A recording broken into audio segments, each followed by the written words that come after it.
నా తోటి సహోదరులందరూ కూడా ప్రభుపేట వందనాలు తెలియజేసుకుంటా ఉన్నాను. ఈనాడు ఈ స్థలానికి మేము రావడం కారణం ఏంటంటే, మేము ఎవరినైతే దేవుడిని నమ్ముతున్నామో వారిని మీ మధ్య ప్రకటించడానికి మేము ఇక్కడికి వచ్చి ఉన్నాం. అలాగే మాకు ఈ యొక్క అవకాశం ఇచ్చినటువంటి దేవునికి కూడా మొదటిగా వందనాలు తెలియజేసుకుంటా ఉన్నాను. ఈ దేవుడిని నమ్ముకుంటే అద్భుతాలు జరుగుతాయి, లేకపోతే ఇంకోటి ఏదో జరుగుతాయి, అందుకే మా దేవుని దగ్గర రండి అని నేను చెప్పను. కానీ ముందుగా దేవుడు మా యొక్క బైబిల్లో మాకు ఒక మాట ఉంది. ఏంటంటే యెహోవా ఉత్తమమైన రుచి రుచి తెలుసుకోమని ఉంది.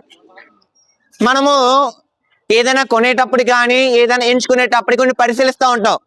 ఇది మనకి సరిపోతుందా, ఇది మనకి తగినదేనా, ఇది మనకు ఉపయోగపడుతుందా, ఇవన్నీ చాలా రకాల ఆలోచనలు, చాలా మంది మాటలు తెలుసుకొని, చాలా మంది యొక్క సలహాలు తీసుకొని దేనిలోకైనా అడుగు పెడతా ఉంటాం. అలాగే ఈ దేవుని నమ్ముకునేటప్పుడు కూడా తెలుసుకోండి. మొదటగా మీరు ఈ దేవుని దగ్గర రావడానికి ప్రార్థన చేయండి. ఎలా అంటే ఆయన వాక్యం చెప్తుంది, నేను ఉన్నాను అని నమ్మిన దగ్గర రమ్మని చెప్తుంది. ఎలా అంటే మీరు దేవుని మందిరానికి వెళ్ళండి.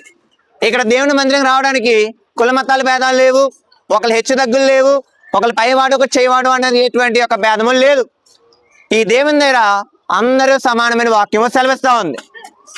కాబట్టి ఈ దేవుని తెలుసుకోవడానికి మీరు దేవుని దగ్గరికి రావండి.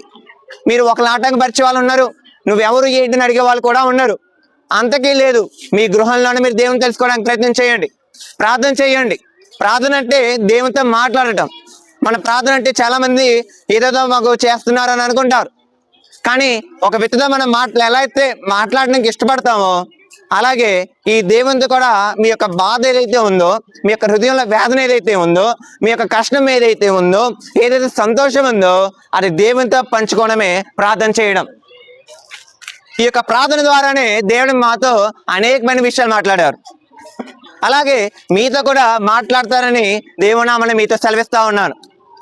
కాబట్టి ఈ దేవుని నమ్ముకోవడానికి ప్రయత్నం చేసే ముందు ఆయన ఎవరో తెలుసుకోండి. ఆయన నిజమైన దేవుడైనా, ఈయన తగిన వాడైనా, నేను నమ్ముకోవచ్చా, ఈయన చెప్తున్న ఇప్పుడు చాలా మంది బయట ఇప్పటివరకు మాతో ఉన్న వాళ్ళు చాలా మాటలు చెప్పారు. ఈ చెప్పిన మాటలన్నీ కూడా నిజమేనా అని మీరు పరిశీలించి తెలుసుకొని అప్పుడు మీరు దేవుని నమ్మండి. లేదు మీరు చెప్పిన మాటలు వ్యర్థమైతే మీరే మీరు మా యొక్క దేవుని నమ్ముకోవాల్సిన అవసరం లేదు.